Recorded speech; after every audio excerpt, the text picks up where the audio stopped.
तो प्रिय विद्यार्थियों, कक्षा 12वीं का पहला अपन टॉपिक लिया था संतवाणी, जिसमें कबीर हमने पढ़ लिया। अब कबीर के बाद में अपन तुलसीदास को पढ़ेंगे। Myself Rampal Vaishnav, Birla international senior secondary school सोज सिटी में आपका हार्दिक स्वागत है। तो पढ़ते हैं तुलसीदास। तुलसीदास जी का जीवन परिचय अगर ध्यान में करते हैं, साहित्यिक परिचय ध्यान में करते हैं, तो सामान्य मैं आपको बता देता हूं। उत्तर प्रदेश का बांदा जिला राजापुर गांव में इनका जन्म हुआ। माता पिता के प्यार से वंचित रहे।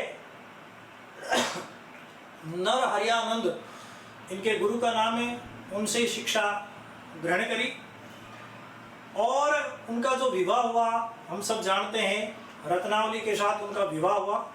और रत्नावली जब एक बार अपने पियर चली जाती है, कहानी है, तुलसीदास जी भी जो है उनके पीछे पीछे रवाना हो जाते हैं।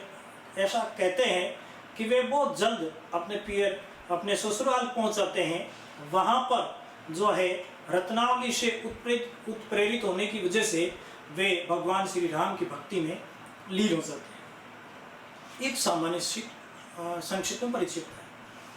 साहित्यिक परिचय की दृष्टि से देखते हैं तो अवधी और ब्रज भाषा के श्रेष्ठ कवि तुलसीदास, रामचरितमानस जिनकी मूल रचना कीर्ति स्तंभ रहा, समाज में समन्वय स्थापित करने में इनका अहम योगदान रहा।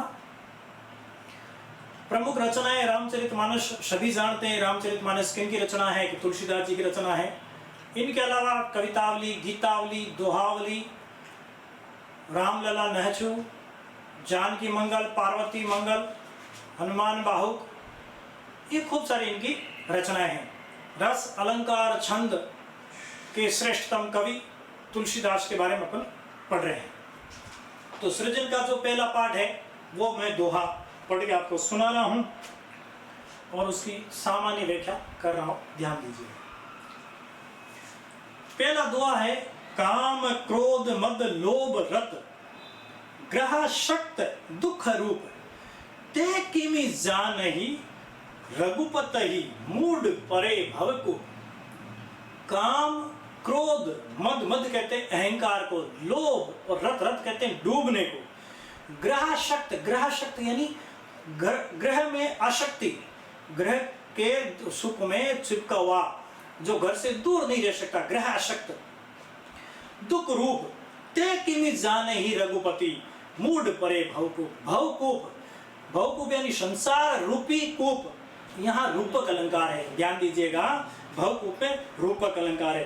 ते किमि जानहि रघुपति, वे भगवान श्री कृष्ण, भगवान श्री राम को कैसे जान सकते हैं जो काम, क्रोध, लोभ, अहंकार, मद में, ग्रह शक्ति में, अर्थात ग्रह के परिवार के साथ संबंधों को लेकर के जो छोड़ना नहीं चाहते हैं, डूबे हुए रहते हैं हमेशा, वे भगवान श्री राम को प्राप्त नहीं कर सकते, उनके बारे में नहीं जान सकते। ऐसे संसारों की सागर में डूबे हुए मूर्खों की भांति कहे गए हैं। दूसरा दुआ है, कई बे कह रसना रची सुनिबे कह किए कान धरिबे कह चित हित सहित परमारत ही सुजान।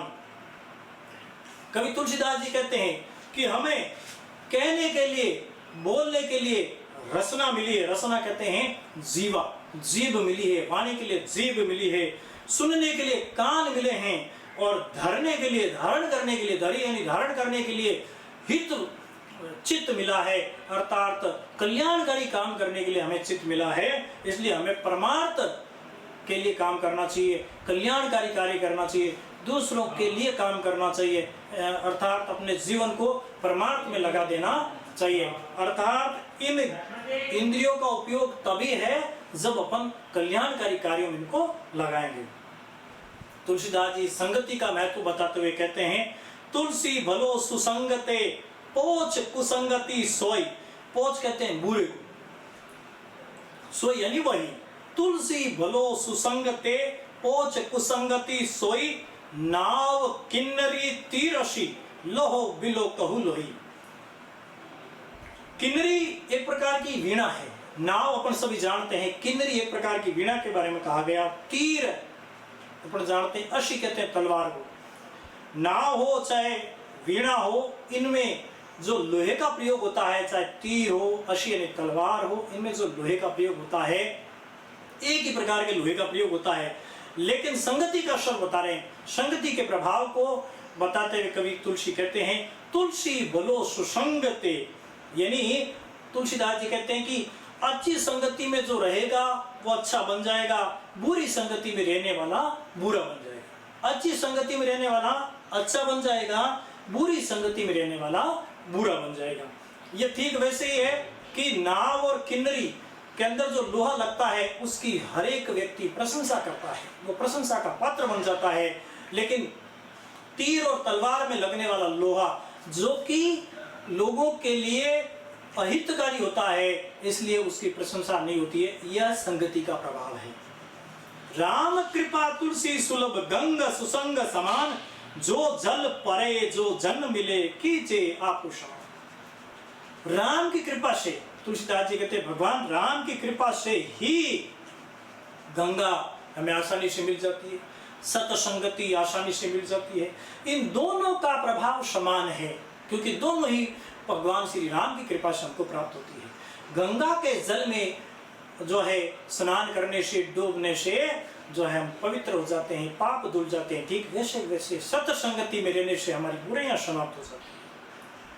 तुलसी या संसार में भांति भांति के लोग, भांति भांति में पुनरुक्ति प्रकाश अलंकार का प्रयोग हुआ है, वैसे अनुप्रास अलंकार का सीधा सीधा अपन पहचान कर सकते हैं। तुलसी या संसार में भांति भांति के लोग, सब सो हिल मिल चालिए नदी नाव संयोग। नदी नाव संयोग कम समय का मिलना नदी नाव संयोग कहलाता है। तुलसी या संसार में भांति भांति के लोग, कवि तुलसीदास जी कहते हैं कि ये जो संसार है यहाँ पर भिन्न भिन्न प्रकार के लोग रहते हैं, और भिन्न भिन्न प्रकार के लोगों का स्वभाव भी भिन्न भिन्न प्रकार का रहता है। इसलिए हमें सभी के साथ हिल मिल करके चलना चाहिए, क्योंकि जिस प्रकार से नदी में बैठ करके, नदी में नाव जो रहती है उसमें बैठ करके अपन सभी जो है किनारे पर जाते हैं और सबका लक्ष्य अलग अलग रहता है, लेकिन कुछ समय के लिए सभी एक साथ बैठते हैं। अगर अपन सभी मिलजुल करके जो उसमें बैठे हैं सभी मिलजुल करके हंसी मजाक के साथ में, है ना, प्रेम के साथ में, सद्भाव के साथ में बैठ करके बातचीत करें तो रास्ता आसानी से कट जाता है, पूरा हो जाता है, सभी अपने अपने लक्ष्य को प्राप्त हो जाते हैं। ठीक वैसे ही इस संसार में भिन्न भिन्न प्रकार के लोगों के साथ में भी हमारा मिलना उठना बैठना रहता है। अगर अपन सभी के साथ में प्रेम के साथ रहेंगे तो हमें हमारा जो समय है, जीवन है, वो अच्छा गुजर जाएगा। तुलसी पावस के समय धरी कोकिलन मौन, अब तो दादुर बोलिए हमें पूछिए कौन। तुलसी पावस के समय धरी कोकिलन मौन, पावस कहते हैं वर्षा ऋतु को। जब वर्षा ऋतु आती है उस समय कोकिल यानी कोयल मौन को धारण कर लेती है। क्यों? क्योंकि अब तो दादुर बोलिए हमें पूछिए कौन।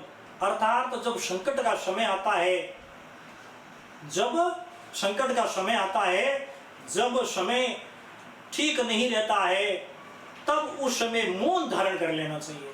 किनको? सत्पुरुषों को, विद्वानों को मौन धारण कर लेना चाहिए, क्योंकि उस समय उनकी वाणी को पूछने वाला कोई नहीं है। ये ठीक वैसे ही उदाहरण दिया कि धरी कोकिलन मौन, जिस कोयल की वाणी को हर एक व्यक्ति पसंद करता है, वह अच्छी तरह से जानती है इस समय, क्योंकि ये वर्षा ऋतु का समय है और इस समय वर्षाती मेंढक खूब ट्र ट्र करेंगे, इस बीच में मेरी वाणी सुनने वाला कोई नहीं है, इसलिए वह मौन को धारण कर लेती है। अर्थात जब मूर्खों का बोलबाला हो वहां पर हमें मौन धारण कर लेना चाहिए।